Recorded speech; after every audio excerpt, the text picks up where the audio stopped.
Cəlil Məmmədquluzadənin Ölülər əsərində Kefli İskəndər belə deyirdi: "Siz tək cəmaatın da igidi, mən tək olar." Bu adi bir cümlə deyil, bu fəryaddır. O dövrün yalnızlığına, səssizliyə və sürüdən ayrılanın məğlub sayıldığı bir toplumun içində boğulan çarəsiz bir qışqırıqdır. Məmmədquluzadə bu əsərində təkcə sosial tənqid aparmır, o bir xalqın psixoloji portretini düşünmədən ardınca gedilən yalanların və riyakarlıqların anatomiyasını çəkir.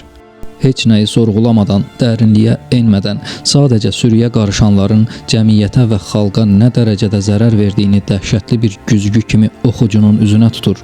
Məmmədquluzadənin Ölüləri sadəcə bir dram deyil, kollektiv şuurumuzun rentgenidir.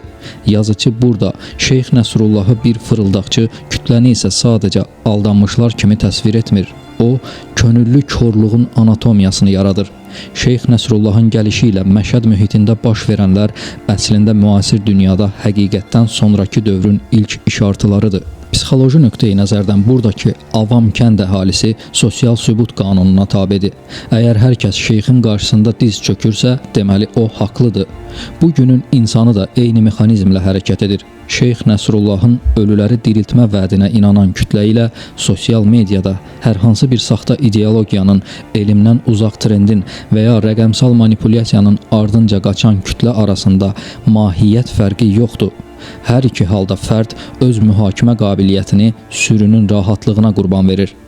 Əsərdə Hacı Baxşəli və digərlərinin şeyxə olan münasibəti insan psixologiyasındakı avtoritetə itaət zəifliyini göstərir. Stanley Milgram'ın təcrübələrində sübut etdiyi kimi, insan üzərindəki məsuliyyəti bir qurtarıcıya və ya avtoritetə yükləyəndə ən amansız və ən məntiqsiz hərəkətləri belə sorğulamadan icra edir. Məmmədquluzadə bu riyakarlığın altından xətt çəkir. Onlar ölülərinin dirilməsini həqiqətənmi istəyirdilər? Xeyr, şeyx onlara dirilmə vədi verəndə hər kəs öz gizli günahlarının, miras davasının və yalanlarının ifşa olunacağından qorxuya düşür. Kefli İskəndər obrazı fəlsəfi mənada Diogenin fənərlə insan axtarması kimidir. O, cəmiyyətin normallıq dediyi dəliliyi qəbul etmədiyi üçün kənara itələnir. İskəndər deyəndə ki, siz ölüləri diriltmək istəyirsiniz, amma diriləri öldürməkdən çəkinmirsiniz, o birbaşa egzistensial bir böhranı təsvir edir. Bu, Viktor Franklın vurğuladığı məna boşluğudur. İnsanlar mənasız bir həyat yaşadıkları üçün möcüzələrə, sehirlərə və yalançı vədlərə möhtac qalırlar. Bugün Şeyx Nəsrullahlar əba geyinmir, bəlkə də bahalı kostyumlarda rəqəmsal ekranların arxasında otururlar. Müasir ölülər isə düşünmədən paylaşılan informasiyaların, tənqidi təfəkkürdən uzaq laik dalğalarının və süni şöhrətlərin əsiridir. Əgər bir insan oxuduğu məlumatın mənbəyini sorğulamırsa, manipulyasiya olunmuş videoların ardınca kütləvi şəkildə qaçırsa, o, Şeyx Nəsrullahın ətəyindən yapışan avam kənd sakinindən fərqlənmir.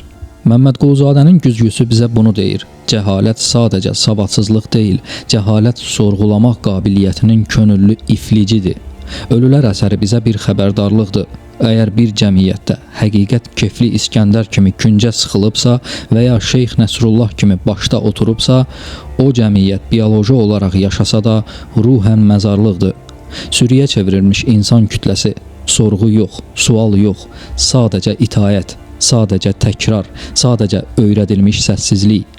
Kefli İskəndər səhnəyə çıxır. Əslində o sərxoş deyil, ayılmağa çalışan tək adamdır. Cəlil Məmmədquluzadənin təsvir etdiyi bu mənzərə fərdi şuurun kollektiv korluq tərəfindən udulmasıdır. Ölülərdəki kütlə psixologiyası bizə göstərir ki, bir toplum düşünmək məsuliyyətindən qaçdıqda o artıq insan yığınına deyil, bir manipulyasiya alətinə çevrilir. İtaət burada sadəcə bir davranış deyil, bir yaşayış formuludur. Sosial psixologiyada sükut spiralı adlı bir termin var. İnsanlar öz fikirlərinin azlıqda qaldığını və ya cəmiyyət tərəfindən qəbul edilməyəcəyini hiss etdikdə təcrid olunmamaq üçün susmağa üstünlük verirlər. Həmin kənddə də baş verən tam olaraq budur. Hər kəs içində bir şübhə daşısa da yanındakının səsini çıxarmadığını gördükdə öz həqiqətini boğur. Bu gün də eyni spiral işləyir. Fərqli düşünənlərin rəqəmsal linçə məruz qaldığı bir dövrdə insanlar ölü təqlidi edərək sağ qalmağa çalışırlar. Lakin bu səssizlik əslində mənəvi intihardır. Əsərdə kütlənin Şeyx Nəsrullaha olan mütləq itayəti öyrədilmiş çarəsizlik fenomeninin bədii inikasıdır.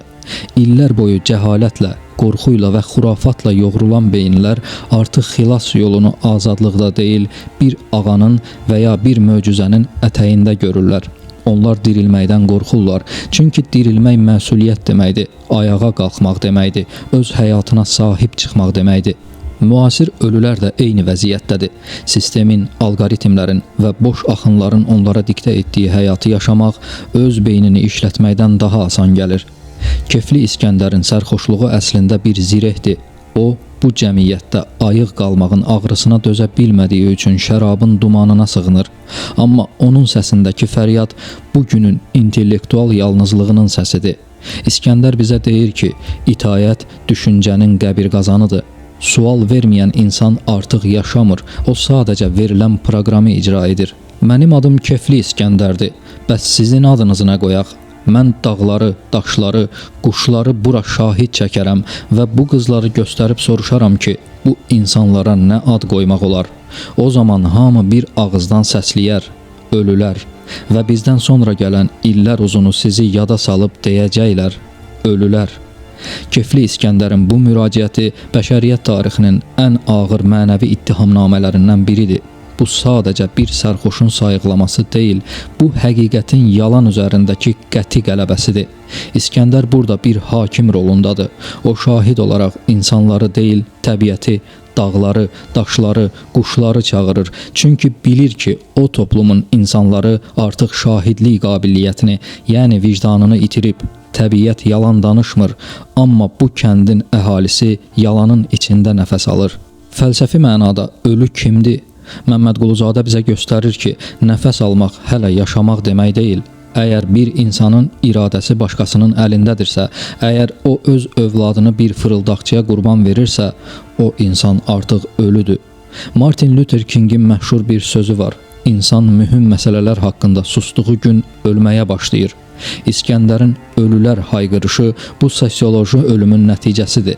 O kütləyə baxır və orada fərd görmür. Orada sadəcə idarə olunan qorxaq və ruhsuz bir mexanizm görür. Əsərin ən dəhşətli tərəfi budur. Şeyx Nəsrullah əslində ölüləri diriltmir. O, dirilərin ölü olduğunu sübut edir. Onun vədi bir sınaqdır. İnsanlar diriləcək qohumlarından qorxduqları an əslində öz keçmişlərindən və günahlarından qorxurlar. Bugünün dünyasında da vəziyyət fərqli deyil. İnsanlar həqiqətin üzə çıxmasından o qədər qorxurlar ki, yalançı xilaskarlarının onlara təqdim etdiyi saxta cənnətlərə sığınırlar. Çünki yalan rahatdır, həqiqət isə ağır məsuliyyətdir. İskəndərin gələcək nəsillərə istinad etməsi bir peyğəmbərlik uzaq görənliyidir. O zamanın süzgəcindən keçən tarixin hökmünü öncədən verir. Bugün biz o əsərə baxıb nə qədər avam olublar deyiriksə, İskəndərin proqnozu baş tutub deməkdir. Lakin İskəndər həm də bizə xəbərdarlıq edir. Siz də eyni quyuya düşməyin. Əgər biz bugün elmi kənara qoyub xurafata, məntiqi kənara qoyub kütləvi psixozlara qapılırıqsa, 100 il sonra gələnlər bizim üçün də eyni hökmü verəcəklər. Ölülər. İskəndərin bu qızları göstərib soruşaram deməsi təsadüfi deyil. Uşaqlar və gənclər cəmiyyətin gələcəyidir. O kütlənin simasındakı çürüməni məsumiyyətin gözü ilə ifşa edir. Bu, bir cəmiyyətin öz gələcəyini necə məhv etməsinin dramıdır. Müasir dövrdə də düşüncəsiz trendlərə qoşulanlar əslində özlərindən sonraki nəslin idrakını və azadlığını ölü vədlərə qurban verirlər. Milyonlarla insanın düşünmədən, araşdırmadan və sorğulamadan mənasız axınların ardınca qaçması əslində həmin kənddəki o məşhur ölülər ayininin müasir formasıdır. Biz keçmişin avam kütləsinə gülüb lağ edirik. Halbuki tənqidi təfəkkürdən imtina edib sürüyə qarışdığımız an biz də bu əsrin müasir ölülərinə çevrilirik. Dəyişən yalnız formadır. Amma cəhalətin və iradəsizliyin yaratdığı o qaranlıq boşluğun adı hələ də eynidir. Oxumadan, düşünmədən, araşdırmadan bütün günü mənasız insanlara dəstək verənlər elə həmin əsərdəki ölülərin müasir simalarıdır. Amma onlardan soruşsanız, Cəlil Məmmədquluzadənin əsərindəki avam kütləyə gülüb lağ edərlər. Halbuki elə onların özü də bu əsrin, bu çağın müasir ölüləridir.